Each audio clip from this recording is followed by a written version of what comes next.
This Labor Day at Lowe's, shop member-only doorbuster deals for a limited time. Save $50 on an Ego string trimmer, now $169. Plus, get 50% off select Holland pavers. Not a rewards member? Sign up for free today. But hurry, Labor Day doorbuster deals won't last long. Lowe's, we help, you save. Valid through 9/1 while supplies last. Program subject to terms and conditions. Details at lowes.com/terms. Subject to change. Life is unpredictable, but how you prepare for the unexpected shouldn't be. Take ownership of your life planning with Policy Genius to help your loved ones have a financial safety net in case something happens to you. Whether to cover debts and routine expenses or even invest the money and earn interest over time. With Policy Genius, finding and buying life insurance is simple. You can compare quotes from top insurers and could find coverage that fits your needs and your budget. Plus, they offer life insurance policies starting at just $276 a year for $1 million in coverage. It's an easy way to feel good about and plan for the future. No wonder Policy Genius is the country's leading online insurance marketplace. Don't wait for life to make other plans. Protect your family today. Head to policygenius.com to compare top-rated life insurance policies, get your lowest quote, and make a smart move in under 10 minutes. That's policygenius.com. Something Was Wrong is intended for mature audiences. Episodes discuss topics that can be upsetting, such as emotional, physical, and sexual violence, suicide, and murder. If you're in need of support, please visit somethingwaswrong.com/resources for a list of nonprofit organizations that can help. I'm not a therapist or a doctor. Most names have been changed for anonymity purposes. Opinions expressed by guests on the show are their own and do not necessarily represent my views. Resources and source material are linked in the episode notes. Thank you so much for listening. You think you know me, you don't know me well at all, at all. Because you don't know me,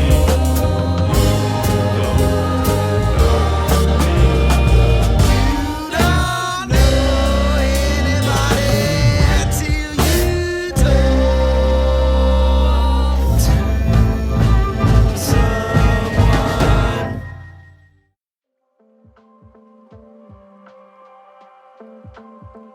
Hi, this is Levi, and my mom is caring, hardworking, super business oriented. Her job is for life. She's always there when you need her. She cares about other people, always wants to help. Hi, my name is Sadie. I live in the Midwest. I was a realtor in 2006 till just recently. I met Beth through some mutual friends. My middle son was looking for a place to go to church. He finally met this boy in his grade that was into the same things as him and went to a church just down the street from us. When I was growing up, Beth's son and I met through baseball. His father was the janitor at my school, and my dad started talking to him through practices, and eventually him and I became best friends. Like the first friend that I hung out with, like spent the night at his house. We'd hang out every single day. Basically lived in our backyard, like the street behind us and a couple houses down. So they started going to church together, and I was finally introduced to my son's friend's parents. Beth was a divorced mother of two, living with her parents, and they were trying to decide where they wanted to move to after the divorce, who she was going to be with, where she was going to live, those kind of things. We met for the first time at the Christmas pageant, so it would have been right around Christmas of 2009. We sat together, watched our kids perform. After the Christmas pageant, we started talking, and she seemed like such a great person. She volunteered at the church. She was very kind. My son was a middle schooler at the time, and he was having a hard time finding his place. And being at the church with them, he just felt like he found his own community. And speaking with Beth, I really thought that she would be a good role model for him and that she was somebody that I'd be happy to let him spend more time with. He lived a couple houses down. Usually it was his grandparents' home. After a while, I met Beth. She was nice. One of those parents who is always ready to feed us some snacks. He had a snack drawer over there. I remember going over to his house one day to just spend the night. We were going to go to church the next day. That's usually when I spent the night, was like Saturday before church. And his mom, Beth, she asked if my mom did real estate. She was like, I heard your mom does real estate. Is that true? Blah, blah, blah. And I was like, yeah. So she was like, could you get me in contact with her maybe? And I don't know if I actually said anything or if she ended up calling my mom or I gave her the phone number or whatever. But I do remember her asking. I always kind of felt a little bad about that. With him spending more time with her, it naturally meant that I got to know her better. We started spending more time together, talking, having lunches, doing whatever. She had told me that she had just gone through some really bad things in her own life. She had just gotten divorced. She had to move back in with her parents because the divorce was so bad and she didn't get anything in the divorce. She had also recently had a surgery at a pretty prominent hospital in our state, and she was in the middle of a lawsuit against the hospital and the doctor, a malpractice suit, trying to get some kind of compensation. I really liked Beth. She seemed so bubbly and upbeat. This was 2009. It's like the end of it's not the end of the recession. It's like the end of the worst of the recession, and people are starting to get back to normal. As a realtor, I was really struggling to make money. We went from making $4,000 and $5,000 in commission to $400 or $500 in commission per house. I had 4 different jobs at the time. I was a realtor. I did mortgage field inspections.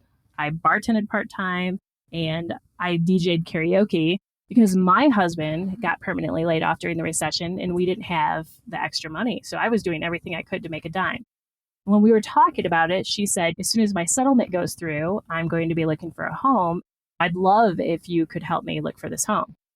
I was really excited for a few reasons. The extra money, but also I really didn't have time to make friends with people. So with the kindness that she showed to my son, I thought this would be a good way to meet somebody new, have a friend myself. So I agreed. A few months later, in about February, she called me and said that she had gotten her settlement and she was interested in looking at houses. In February of 2009, real estate in our area, the average sale price was around $110,000, $120,000 home. We started looking at homes around that price range, but she didn't seem to like any of them. And then she told me, I can really afford more. I'd like to look for something a little bit higher end. So she started looking in like the $300,000 range. At the time, in order to look at houses up in that price range, you really have to have proof of funds or a bank statement or something to show that you're eligible to buy these before you're allowed to go in these houses. You don't want just any Joe Schmo walking through your house, whatever you have in there. So she sends me a letter from her bank that shows proof of funds. We're from a really small town. There's only about 2,500 people in that town. So if you're going to stay in that area, it was only around 60 to 80,000. The average for the county was around 112,000. That was the average sale price. So we got the pre-qual letter that she needed from her bank, and we started showing her houses closer to the $300,000 range. This is probably about a month of showing houses. And when you're a realtor and you're really trying to cater to somebody, you can show 5 or 6 houses a day. It depends on how willing they are to go look and how interested they are. During that time, there were a ton of houses on the market because everybody was losing their houses. So there was an overabundance of properties to look at. And she still wasn't finding anything that she wanted. And then one day she sends me this listing that she saw online. When I looked this up, it actually kind of surprised me because it was listed for $1.9 million. She's like, I really want to look at this one. This is definitely in a range way above anything that we've looked at. and way above anything that her proof of funds or pre-qualification letters would have allowed her to look at. So I told her, before we can show these houses, I have to have something from your bank, a letter from someone showing that you are qualified to buy this house. March 1st, so this is 3 months afterwards, I get an email from her bank saying that she has enough funds to cover this. I sent it to my broker because I have to have him authorize everything before I show houses. And he said, well, there's no signature on this. I really need a letter with a signature on it. Took another day and she sent me a new authorization letter from her bank. It basically stated that this letter is to inform you that Beth has enough funds to cover this listing price on this property, and it was signed by the bank. It's on bank letterhead. It's a local bank, but it's not in the city that we live in. We don't directly know the people at that bank, but everything was there that we needed. So we set up an appointment to show this house. We weren't super close friends, but I really appreciated the friendship I did have with her because I could rely on her if I needed to. She could rely on me, pick somebody up or drop somebody off. I just felt like this lady is such a nice person and she does so many things for other people that I want to help her as much as she's done for these people. If she did ask for something, I'd do it. If I couldn't do it, my husband at the time would do it. It was just like a mutual friendship, you do unto others as they do to you type of thing. I knew that she is very close with her mother. Her father, I'd met a couple times, but he's very standoffish. They all went to church together every week. That's the church that my son started going with them. Once she started looking at houses, her mom was there pretty much every single showing that we went to. So if her mom didn't like it, they wouldn't get it. Other than that, I really don't know much about them. The proof of funds letter, the original one, was a letter from the bank, which is pretty normal. They ask you how much money you make, where you work, how much money you have in the bank, and then they call it a pre-qualification letter. So a pre-qualification letter is before they've actually seen your proof of income and all of that. But they said, based on what you tell us, this is how much money we think that you can spend. With Beth, because she had just gotten so much money in a settlement, she didn't need to go through the proof of job, proof of tax returns, all of that. She had bank statements and money market accounts that showed the money that she actually already had and how much interest it was accruing month by month. With the original letter, they actually sent us a bank statement showing her end balance. It had her account numbers and stuff blacked out so we couldn't see it, but the rest of it looked like a normal bank statement that you would see showing her end balance. Now, I know it's absolutely ridiculous to see an end balance of $61 million in a bank account because the FDIC doesn't insure that much. But in 2009, when I was a 20-something realtor, I had no idea that that was a thing. After we got her initial proof of funds letter, we started setting the appointment up to go look at this house. I can't say that I wasn't excited because I've never shown a house worth that much. We get out there, and it's this beautiful log home on 55 acres. It's got 4 little cabins. It's just like camp cabins that you can go stay in for a weekend. There's a kennel to the left of it where you can take your dogs. They have this stone shower for your dogs, which I didn't even know people did that kind of thing. The main house was 5 bedrooms. I think it says 6.5 baths. It was pretty big. Big stone fireplace in the middle of the living room, a wine cellar, an apartment over the 3-car attached garage. And this all overlooked a lake. So this is just like an amazing home. And on top of that, there's another little house down close to the lakefront, but far enough away from the house that it feels pretty secluded. That was the quote unquote like maintenance man's house. It's where the groundskeeper would stay or whatever. She loved it so much that she wanted to bring her parents back because she wanted to show them. I mean, she was living with them at the time. And it seemed like they had a really great relationship. She was very close to her parents. We took them back on another showing, showed them the house. Everybody loved it. It was a dream come true for everybody, right? She decided she was going to put an offer on the property. In order to put an offer on the property, we had to have more information for her proof of funds, which she was willing to provide. We were getting all the emails from her bank, and these emails are from a person at that specific bank. It's not like it was a personal email. It was a bank email.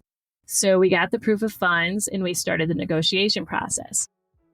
When she started talking about putting an offer on this house, she also started talking about, hey, wouldn't it be great if you guys lived in the guest house or the groundskeeper's house? At the time, my husband had been laid off because of the recession. We were struggling. I was the only income, really. He was getting unemployment, which was about a quarter of what he would have made. And he couldn't find another job. He's been struggling. And she basically said, you guys could live there. He could be the groundskeeper. I'll pay him a salary. You can live there for free. Bring the boys. Since our sons were great friends anyways, it would be great for everyone. And we were just like, I don't even know how to describe it. It was such a weight off my shoulders because I had been trying so hard to provide for so many people for so long that this might actually be my chance to get a break, not have to work so hard and really enjoy things. We were all excited. We were beyond excited. Beth and her son and I were all talking about what we were going to do there. Like, oh, when you guys graduate, you can live in the apartment above the garage, all this other stuff. And the fact that they were planning on giving us the house on the island in the lake. It's like, I'm right down the road, so I could just walk over and then we could go enjoy the lake or the outdoors or whatever. So we were all stoked, and the place was massive. So there was so much room for activities. It is life-changing money. Not only was she offering my husband a job that he couldn't find for the last 2.5 years, but the commission for this would have been over $30,000.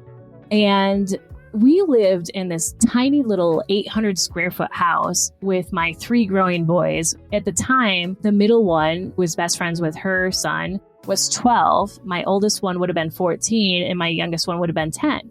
It was a 2-bedroom, 1-bath house that all 5 of us were living in town. I mean, this was amazing. We'd moved to the country, which we wanted to do forever. We could afford things that we couldn't afford before. I wouldn't have to work so hard. We were so happy. This was the happiest we had been during the recession because we were thinking about how great things were going to be, what life was going to be like, how the kids would be able to play on 55 acres and how they could have a dog. We could go fishing every day, which is something that we love to do. Just looking forward to all of it. $30,000 doesn't sound like a lot right now to some people, but in 2010, during the recession, that would have changed our lives tenfold. My mother-in-law lived with us at the time too. So we were taking care of her, and in exchange, she was helping watch the kids when we were working or doing other things, that kind of thing. My kids played sports and they did extracurricular activities at the time. We were getting a lot of secondhand shoes or gloves or whatever for sporting events, whatever we could just to get through without spending a lot of money. I don't think that my kids would have thought that we were in a bad way, but it was a struggle, and it was a constant argument with me and my husband at the time because he couldn't find a job and I am working 4 jobs. So I'm never home and he was trying to take care of things, and this would have solved so many problems. We thought, I'll be able to be home more. I'll be more present with the family. He would have a job that would help with the income issues. This was going to be a dream come true, really. I don't know the words to describe what it would have done for us as far as a family, even how it would have solved so many issues that we were having that we couldn't seem to find our way out of. Well, when she decided that she wanted to put the offer in, and when we first started, I will have to say, as a realtor, nobody wants to offer what they're asking for. And her original offer was so low that I thought she's not super serious about it. Maybe this is something she's interested in, but it's really not that important to her. As they counter offered and we talked more about it, she would raise her counter offer. And we negotiated back and forth probably a good 2 weeks before we came to a price agreement. And by the end, she was just excited for us as we were.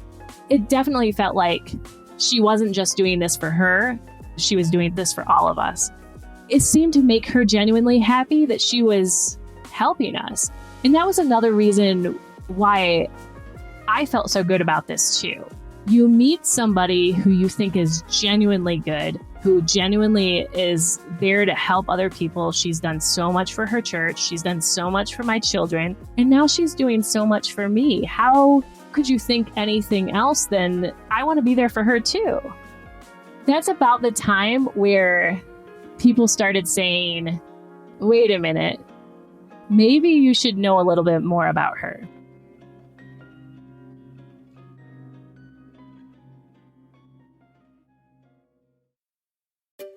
Finding great candidates to hire can be like, well, trying to find a needle in a haystack. Sure, you can post your job to some job board, but then all you can do is hope the right person comes along. Which is why you should try ZipRecruiter for free at ZipRecruiter.com/zip. ZipRecruiter doesn't depend on candidates finding you. It finds them for you. Its powerful technology identifies people with the right experience and actively invites them to apply to your job. You get qualified candidates fast. So while other companies might deliver a lot of hay, ZipRecruiter finds you what you're looking for. The needle in the haystack. See why 4 out of 5 employers who post a job on ZipRecruiter get a quality candidate within the first day.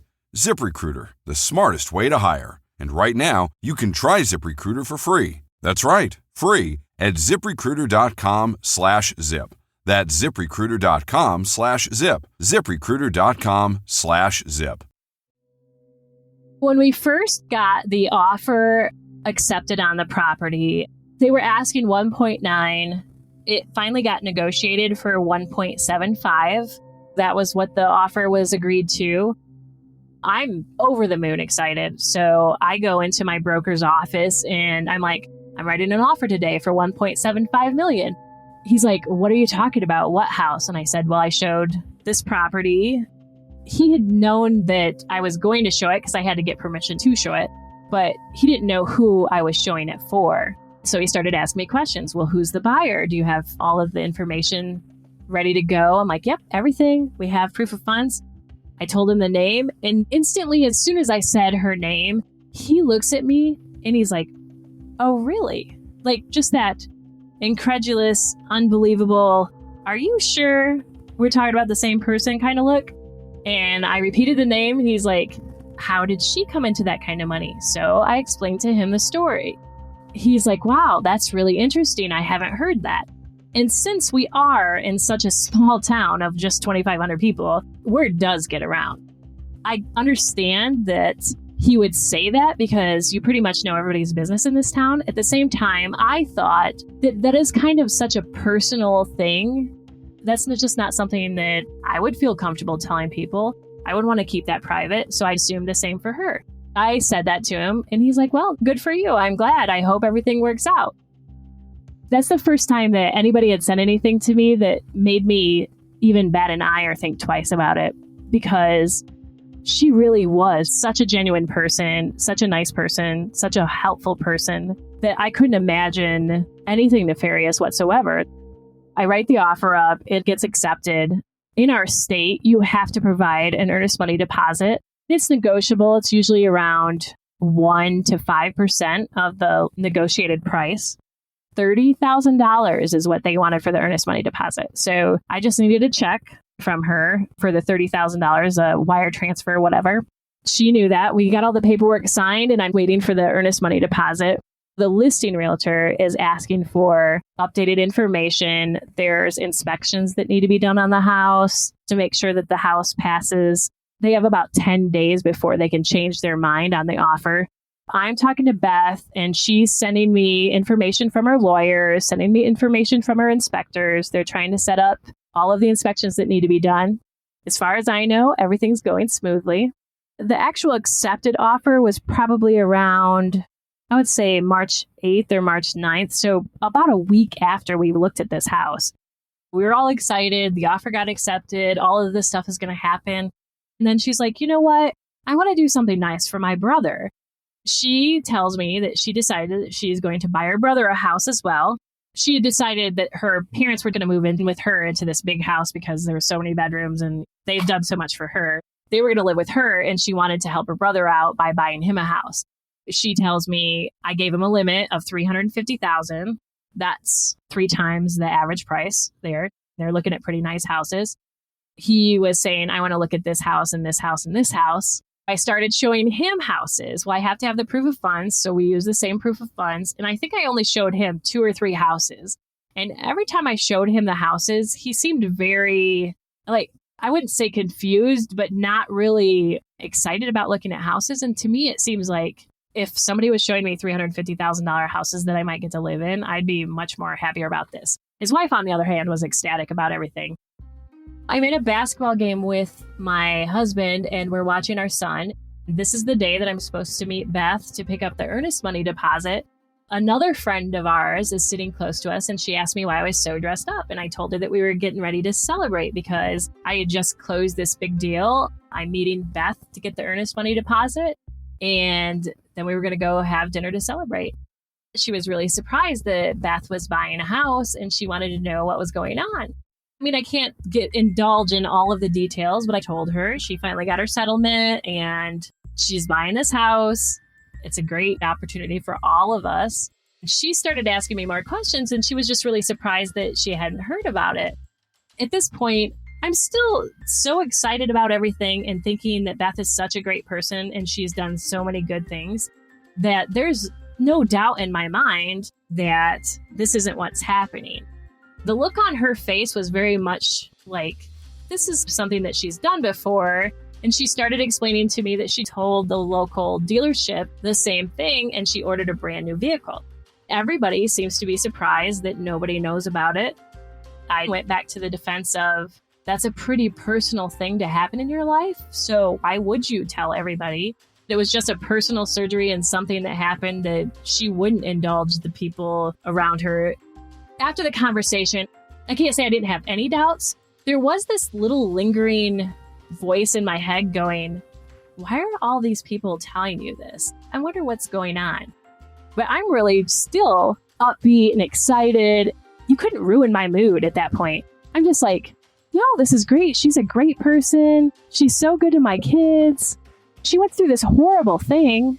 She's finally getting something back for herself. And she's not even taking it for herself. She's sharing it with everybody. Our friend that was sitting there was like, I hope that this is the truth and that everything works out for you. Even though she did not show up that day, she called me later and apologized, said she got caught up, whatever. She actually met me at my house that evening. We talked for a while. She lives right behind me. We're standing in the backyard and she's telling me she's really dealing with a lot of stuff right now. I just felt so bad for her because she did have so much going on with the gossip and all of this and the stress of everything. At this point, she had started telling me that people were saying things that weren't true. Like people are spreading rumors that this is all fake, that she never had a surgery, that she never had any issues, that this is nothing, this isn't real at all. It's just all gossip and she will be happy to move away. This house that we looked at, it's in the same county, but it's far enough away that she's not going to be running into our hometown people every single day.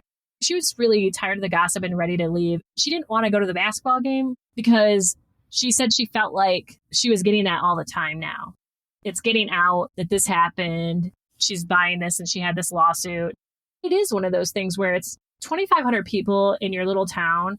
Probably 1,000 of them are related. Everybody knows everybody and everybody talks about everybody.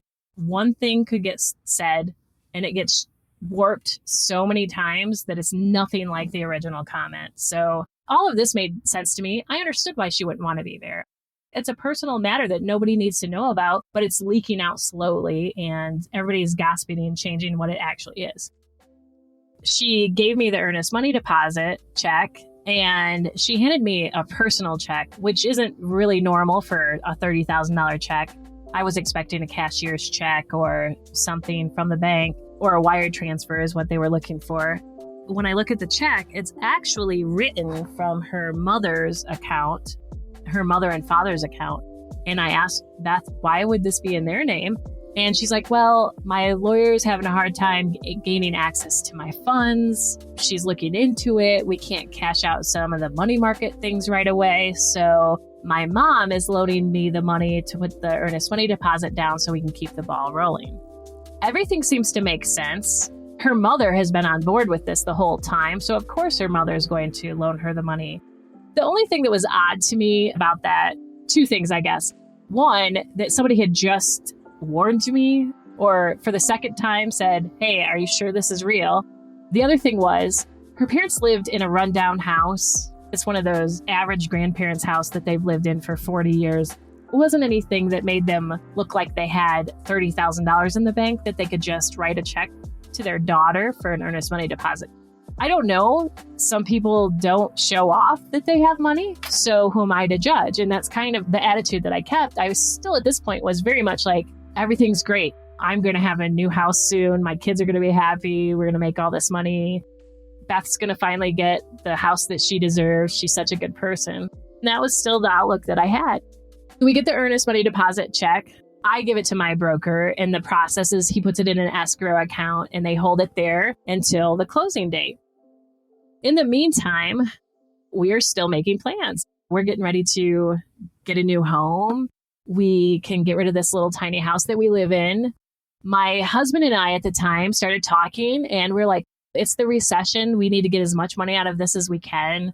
There was a couple upgrades that we needed to do to really make it a sellable house. We definitely needed a new roof, and the porch was bad. We started looking into hiring contractors for that.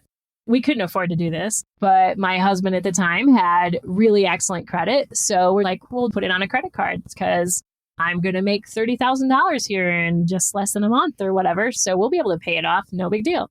We start renovating our house and making plans to sell our house.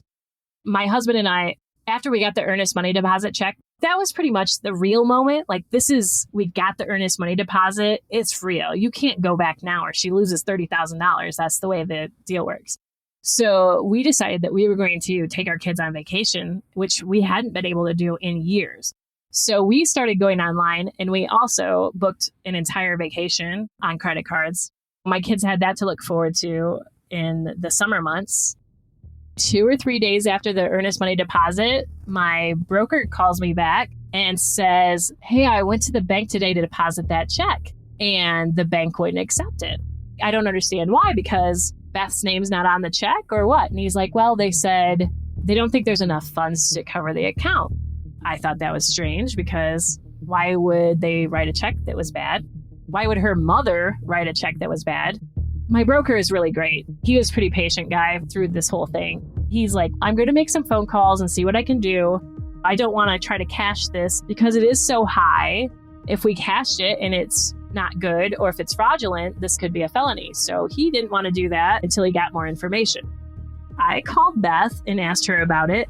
And she started getting very, too busy to talk to me, I guess is how I would describe it. She kept telling me, well, I don't know right now. You're going to have to talk to this person, or I don't have the answer right now. I will shoot you an email as soon as I find out. The text messages started being more vague, infrequent, and her answering her phone was really hardly ever at this point. Also, when my son was supposed to do things with her son, there was always these excuses why they were busy or they couldn't. This is about the same time of the year that we started doing Little League baseball. Myself and my ex-husband, my children's father, coached the Little League team, and we were looking for other parents to help. So we'd put out a team-wide email saying, hey, we could use help from anybody willing to drive people or bring drinks or do whatever for practices. One of the men who volunteered happened to be Beth's ex-husband. He shows up to the baseball practice, and we're talking, and I was like, I didn't want to say anything because I don't know how their relationship is. A lot of people don't speak after they're divorced. So I didn't bring anything up, but he actually said something to the other coach and was saying, hey, I heard that Sadie is selling Beth a house. They started talking, and he began to tell stories about why they were divorced, and that Beth had defrauded their mortgage company, basically. She kept writing bad checks or making excuses, saying that it was other people doing it, strange things. And he didn't know anything about it. She didn't make any mortgage payments, and he didn't find out that they were losing their house until basically they got an eviction notice on the front door. That is why they actually got divorced. The other coach told me this and said, maybe you want to really think about working with her if she's this kind of person and doing these kind of things. I don't even know what to think. I am so confused. I go home and I'm speaking with my husband at the time about it. And I'm like, what do you think we should do? We've already dumped so much money into the house. We've got our credit cards like close to maxed out. I'm freaking out at this point now because I don't know if I should believe her or not, or if I should believe all these other people that are saying things. He's like, just ask her. Be straight up with her. Call her. Find out what she says. I definitely don't have the nerve to confront somebody the same day. I really have to cool off first. I get on the phone with Beth and I said, hey, what is going on? The earnest money deposit is not going through. I'm hearing all of these things, that none of this stuff is true. You need to be honest with me because my future depends on this. I am basing my future on the outcome of this sale. And the kindness that you're showing me, you need to tell me what is going on. And all I got was, they're all lying to you. None of that is true. I 100% have this money.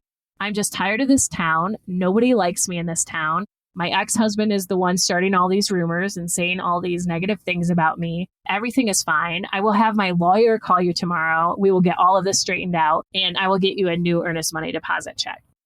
I have no choice at this point but to let it ride. I have so much bet on this. I can't fold now. I went with it and I kept believing her. I started getting emails and phone calls from her lawyer explaining to me the situation. They're going to have a new check out to us. They're going to do this. They're going to do that. The whole time that I'm getting these excuses from her lawyers, the selling company is calling me saying, is everything good? We don't have the earnest money deposit check yet. We need X, Y, and Z to prove that this is still going on. I'm going back and forth trying to make everything happen. I really don't know what to think, but I still can't fathom that she is lying to me. The whole entire time, my son is playing baseball with her son, and I have to deal with her ex-husband showing up, and I think that he's just trying to start crap, that he's not telling the truth. I don't know who to believe at this point, but I don't want to believe that he's right. The son is very much believing his mother as well. The son is coming with us to showings. Him and my son are making plans of what they're going to do, how they're going to build a tree house on the property. They loved airsoft, so they're going to have airsoft wars, all of this other stuff. I mean, how could you tell your kids all of this if it wasn't true? So that's another reason on top of everything else that I couldn't imagine that this was not true. Who would do that to their children? I kept getting emails, but my broker is like, we need more than just emails. So the lawyer called me. It showed up on my phone as a unknown caller.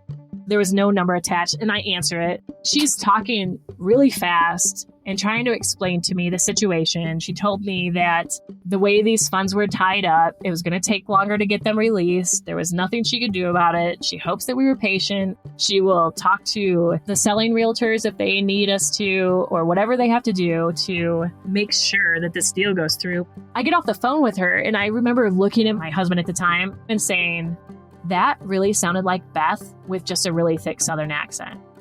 Everything that everybody else had been telling me was kind of worming its way into my brain going, maybe this isn't true. Maybe you should start looking into it more. I think that was the moment where I really started second guessing it.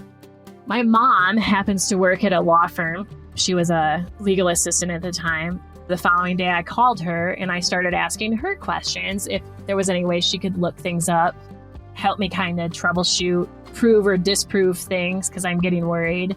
I gave her some names of the lawyers that were involved with both the lawsuit and the lawyer that was working with her. So she started doing some digging.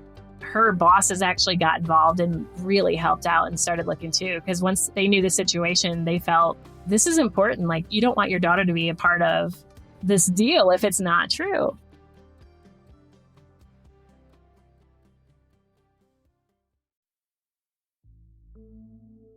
We started asking questions about it. March 17th, we were supposed to close on March 19th. The other company started asking, where's the earnest money deposit? We don't have proof of it yet. Well, we didn't technically have it either because we still hadn't gotten a good check. My broker started sending emails to the bank that sent us the proof of funds letters, trying to verify whether or not those were really proof of funds. The morning of March 19th, which is the day that the money was supposed to get wired over, I finally got an email back from the bank that sent us the proof of funds that said, I'm writing to you on behalf of Beth. They're apologizing for the runaround that they have given her and myself, that her funds are still tied up in a bunch of little things. They are going to need an extension before they can close, and that they will fax me a copy of the wire as soon as it happens.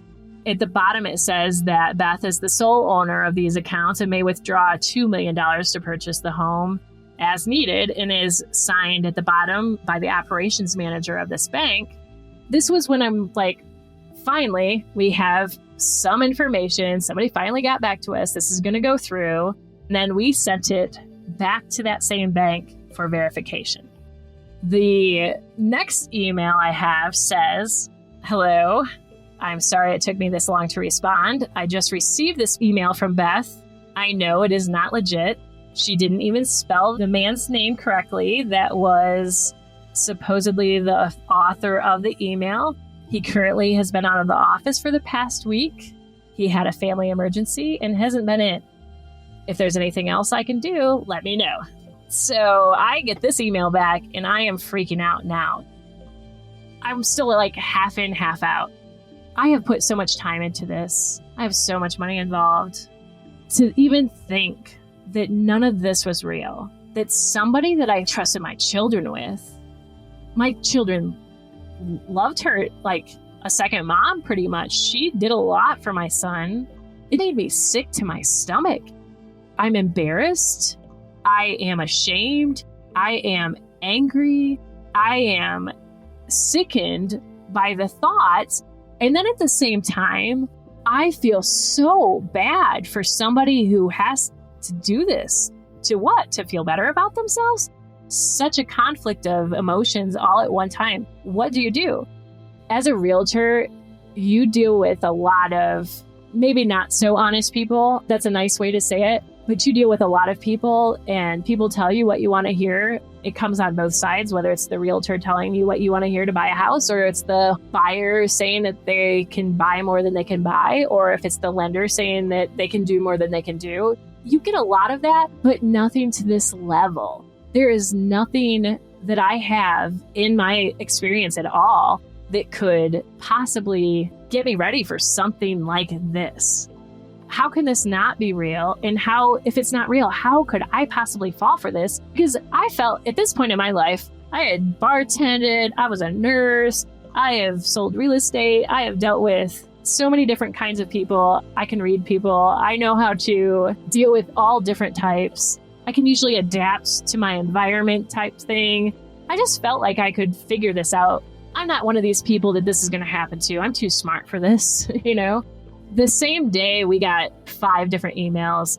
We finally got a hold of the man that the final email was written by, and the original proof of funds letter was written by, emailed us and said, yeah, we never sent that. The whole entire time, she was still insisting that this was true. Not only was she insisting this was true, but her mother had called me and was very upset with me that I had even accused her of lying, because her daughter's gone through so much and had to deal with so much that how could I possibly not believe her? I tried to explain to her the facts. I asked her about if she wrote the check for $30,000, and her mother didn't know anything about the check for $30,000. So obviously that was also a lie. But when I asked her about it, she accused me of lying. There was no way her mother was going to believe that her daughter would do something like that. I got a few more phone calls between the time that we got this last letter and the time of the actual closing date.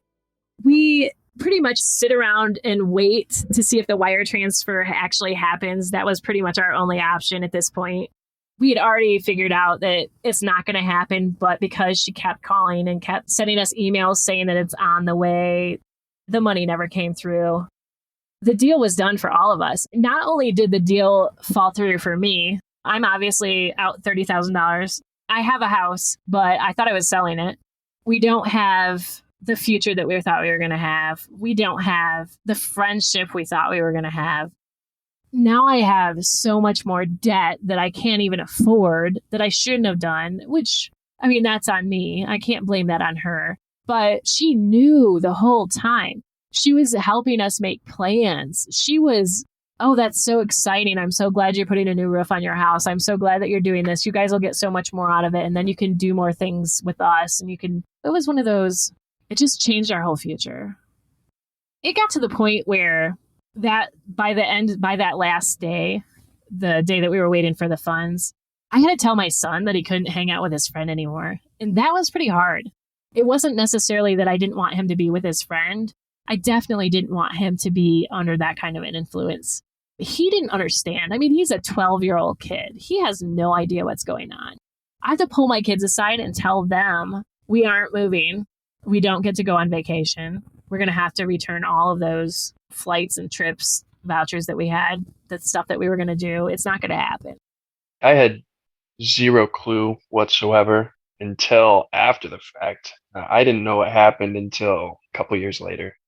Once I got into like late middle school, early high school is when people started actually talking about it.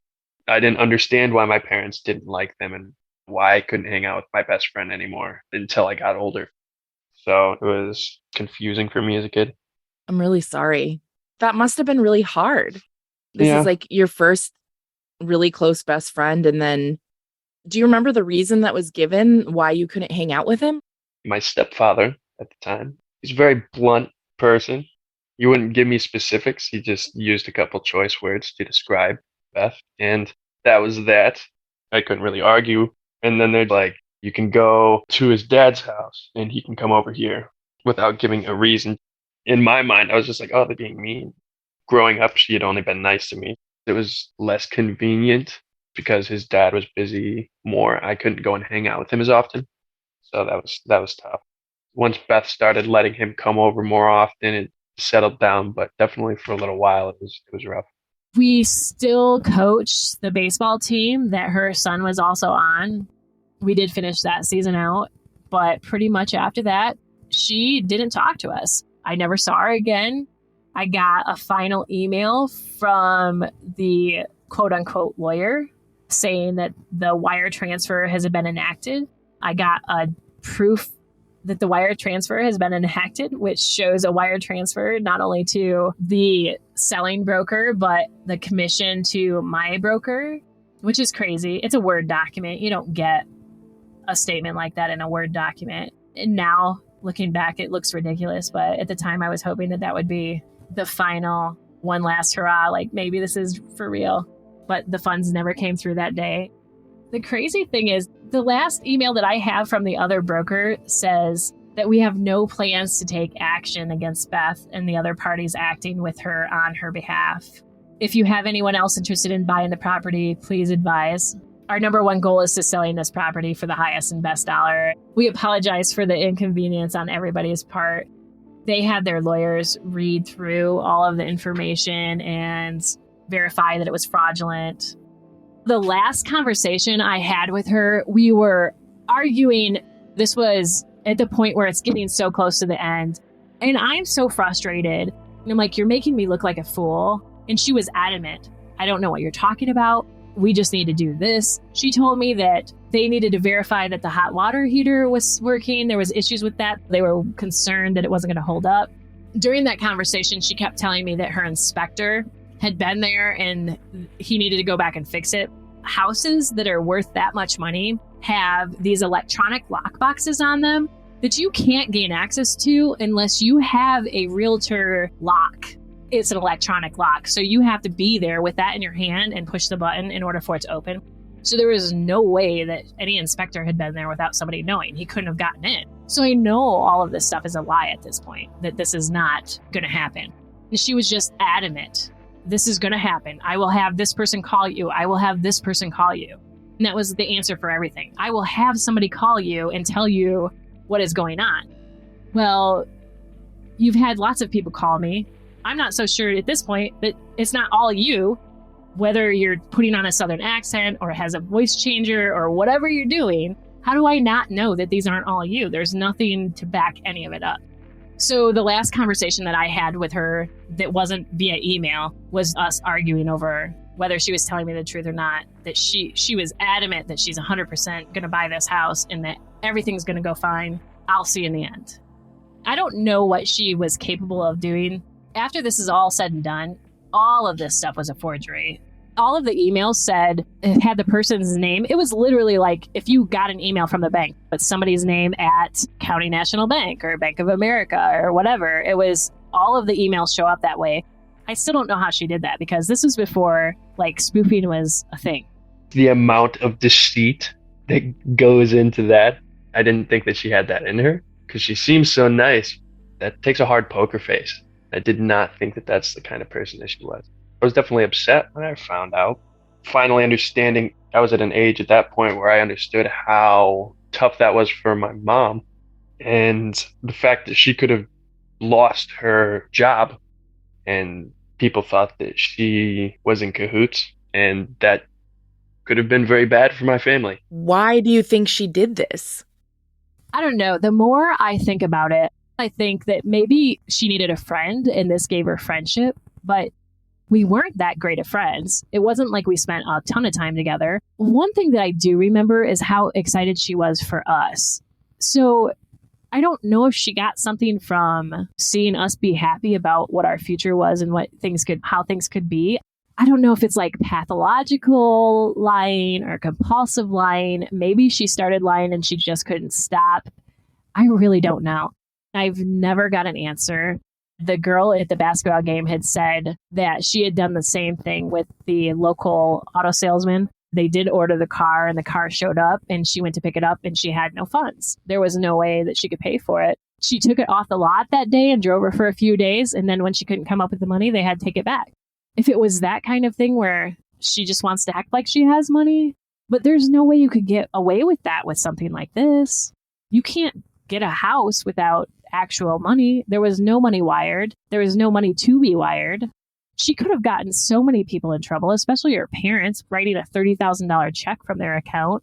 There was just no end game. I just don't understand at all. The sad thing is, too, is since we did live in such a small neighborhood that we still run into each other afterwards. And if we were in the grocery store together, she'd just avoid me. We'd go to basketball games. She'd act like she didn't even know me. I don't know how you could even show your face after that. She acted like it didn't even affect her in the slightest bit. I don't know what she told her family. Her dad, I don't know that he even cared either way or believed a word that came out of her mouth, but her mom definitely did. Her mom saw me in the store a couple months afterwards and came up to me, and she still didn't understand what was going on and why I was upset with her daughter and why I wouldn't let my son go to church with them anymore, because her daughter was just as much as a victim as I was. And she really honestly believes that the whole lawsuit thing was somebody fraudulently scamming Beth. Like, Beth was told she was winning this lawsuit and it never existed. These funds were never there, and it was Beth that was getting frauded, not me. Where, I don't know. I can't even imagine that that's the case. And it doesn't add up at all. After the fact, other things came out that she has done. She's no longer part of the church because of fraudulent things that she had done to them, like faking illnesses to get donations. Things like that. There's at least an end game. She's getting something from it. If you're going to lie about it, she has a reason. Like, I'm going to get money. I'm going to get something from it. But this whole situation, it's kind of an Anna Delvey thing. What did you expect to happen? Where were you going to get from this? To this day, I'm still baffled by the fact that she hasn't caught a charge in any way for something that she's done, because after the house, she disappeared again because she got caught by the church. After the house, I figured that if she were to get caught doing something like that, somebody would take action. Somebody would get the police involved. I don't know. And it never did. Wow. Was it two different churches that she had raised funds for her that were for false causes? Yes. So the first incident, which was explained to me by her ex-husband, I don't know if they had just split at that point, but she was going to a church. She started losing some weight and then told the church she had gotten cancer. And the church started raising massive amounts of money to help pay for her surgeries and medication. And then she just disappeared. And the church basically excommunicated her, said never come back, because they finally realized that it was a lie. And the second incident was the same thing. She went to another church, the one that I went with them regularly to. I don't think it was too long after the house incident. And it turns out it was another cancer scare. Beth got really skinny, and I found out later that she actually had surgery. Got all this money from the church. I think that I was told that's how they paid it off. I don't know how it came out, but, well, again, small town rumors, but the word is that she actually had a tummy tuck and liposuction with the money that she had started raising, and that's why she got so quote-unquote sick and looked so horrible. And then she got more donations, and then she moved to another county for a few months. And the church finally said, yeah, no, this is enough. Don't come back. You've taken advantage of us too much. There's been other things, like she was an accountant or something, a bookkeeper for one of the local factories, and money had come up missing, and it was basically she had to quit or she was going to get fired. She didn't get anything for that. I guess if you do these things and you're not getting in trouble for it, why wouldn't you just try something else? And I feel like that's what she just kept getting away with things because nobody did anything about it. It was less than a year later. She had come down with cancer and had some GoFundMe type things going on, and the church started doing fundraisers for her, and she was accepting money to get a place, to help pay for her medical bills, all of that kind of stuff.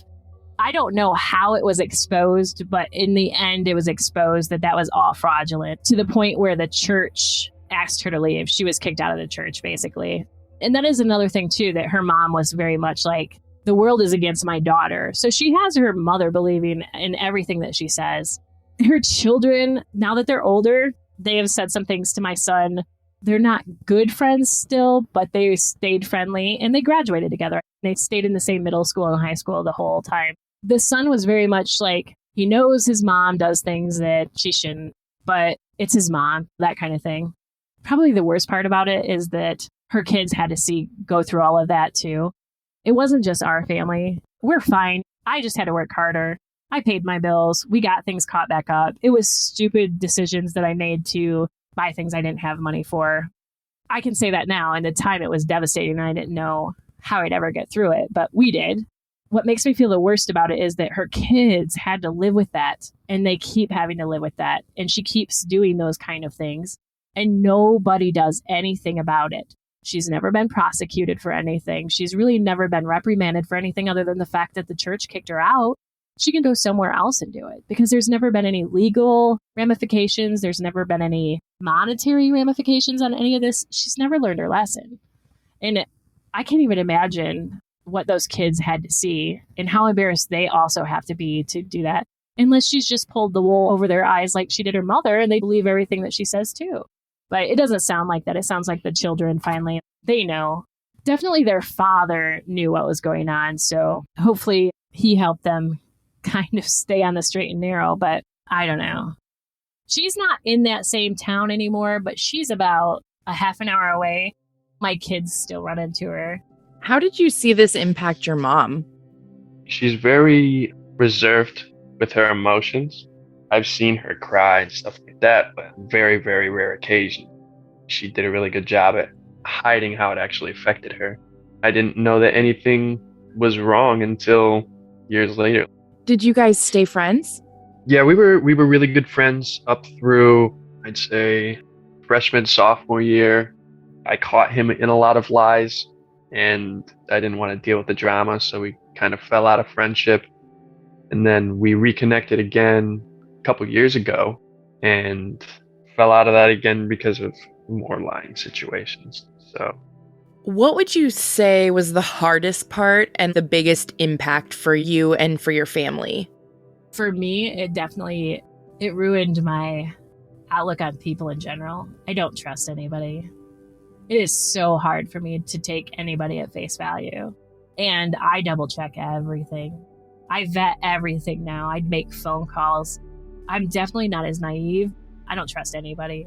And that's probably a bad thing because I definitely gave that to my kids too. It's really hard for them to trust people or get close to people because they're on the same page now. They saw me go through this and how devastating it was. How can somebody lie to your face like that? Maybe not the best lesson to learn, but it definitely taught me not to just trust people because they seem nice. That was a big lesson. I was definitely a little naive growing up, put my full trust in everybody who seemed genuine.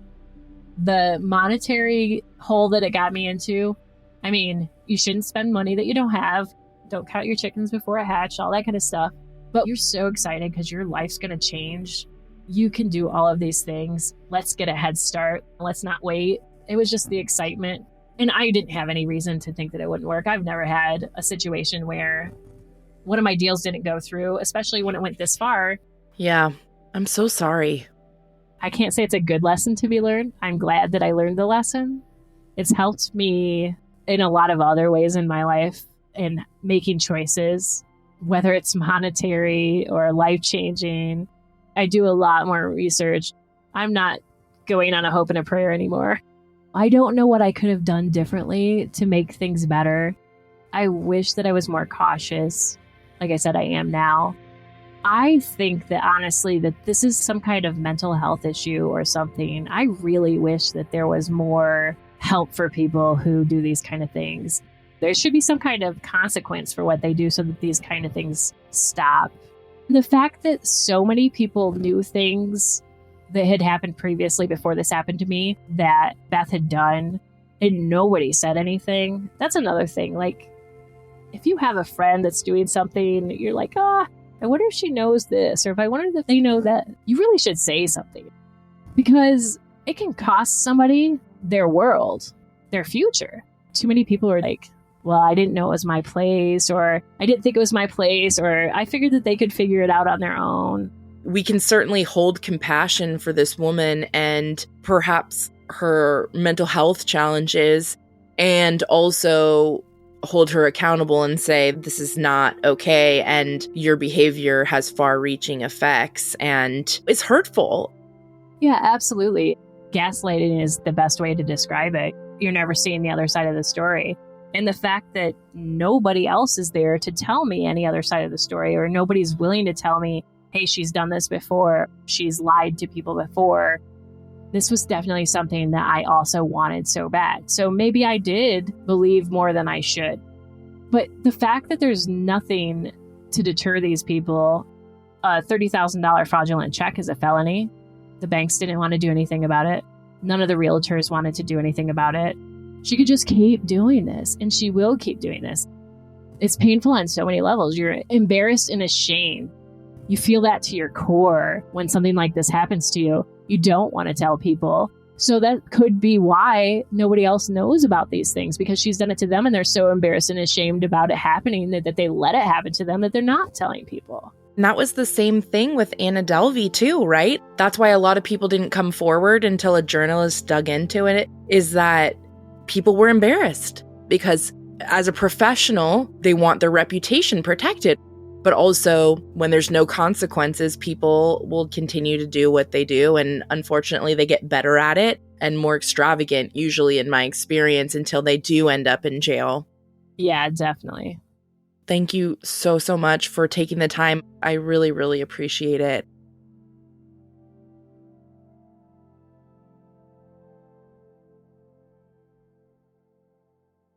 Thank you so much for listening.